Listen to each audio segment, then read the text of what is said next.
place of Old English literature in our study.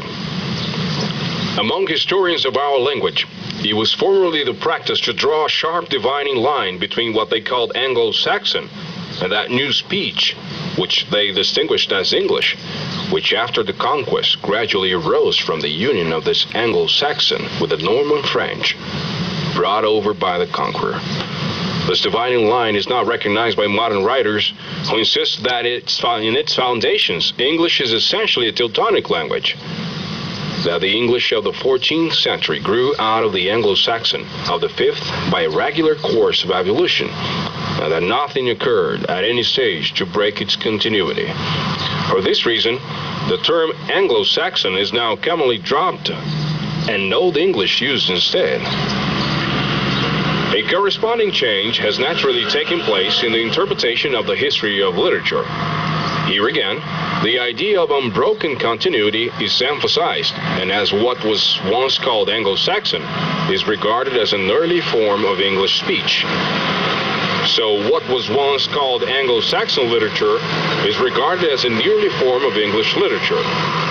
According to this conception, English literature did not begin, as used to be said, with Chaucer.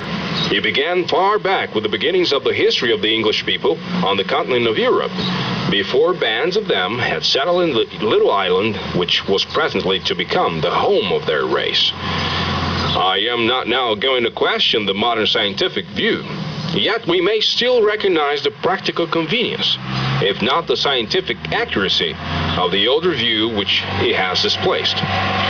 It is true that we can trace the gradual growth of Chaucer's language by a process of slow, unbroken development out of that which Caedmon had used some 7 centuries earlier.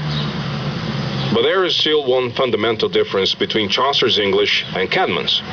We have to learn Caedmon's Old English as we learn a foreign language, while though Chaucer's Middle English is full of words and idioms which puzzle us, we rightly feel that it is only an archaic form of the same tongue that we use today. So with literary style, that of Caedmon is based on principles radically different from ours. That of Chaucer, on principles which are substantially those of our own poetry.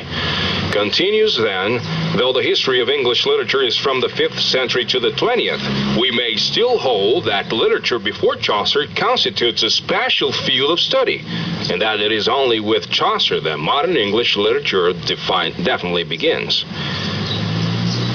Adopting this view here, we will merely sketch with the utmost brevity the growth of our literature prior to the middle of the 14th century, and take this period as the real starting point of our narrative.